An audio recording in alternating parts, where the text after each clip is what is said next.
Live from Pix Plaza on 42nd Street, it's the Pix 11 News at 4. It is 4:30, and thanks for staying with us. I'm Ken Escapes Anyone. And I'm Ernie LeBeau.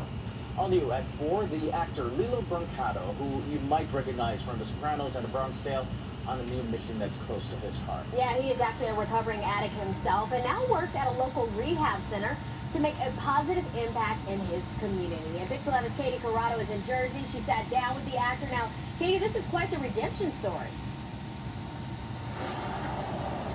Yeah, so guys, actor Lilo Brancato comes here every week to the More Life Recovery Center, and he helps those who are struggling with addiction. He himself became sober in 2006, leaving behind a drug-fueled lifestyle, and he's been working to make up for past problems.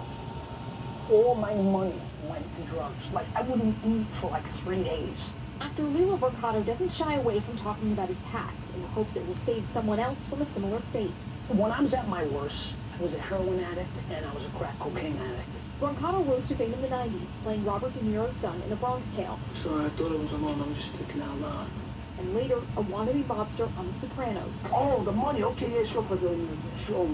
Get out of close my brain. But by the time he was on The Sopranos, he was falling headfirst into the throes of addiction.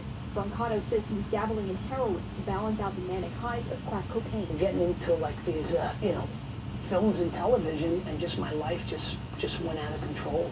Life came crashing down on December 10th, 2005, when Brancato and an accomplice broke into a Bronx apartment looking for drugs. An off-duty NYPD officer who lived next door, 28-year-old Daniel Antrategui, confronted the pair and was killed in a shootout. Stephen Armento is serving life in prison for fatally shooting Antrategui. Brancato was charged with second-degree murder and found not guilty.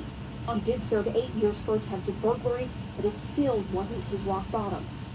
I was thinking of escaping from the emergency room in Jacoby Hospital because the guy who sold me crack lived a few blocks away. Brancato says it was a conversation with his mentor a year later that struck a different chord. Like, what's wrong with you? Like, someone's dead, you know? But for some reason, that day, when he said that, it just told, like, I was ready. Brancato began working out, studying, and got clean. He credits prison with saving his life. And sometimes I look at, the police officer who lost his life at the hands of my addiction.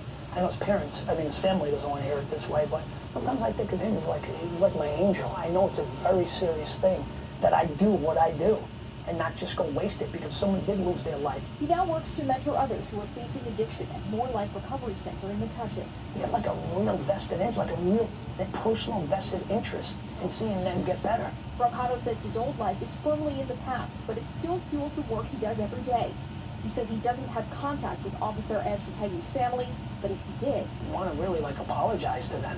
He was 28 years old. I never in a million years would have wanted to see your brother get hurt. You know what I mean? That night, all I wanted to do was get high and go home. I think about that every day. Think about that night every day. Brancato is now working on a screenplay that he says focuses on addiction. He expects that to start filming later on this fall into next year. Reporting live in Metuchen, New Jersey, I'm Katie Corrado, Pix 11 News. Really is a redemption story for him. Katie, thank you. Appreciate it. Major League Baseball updating its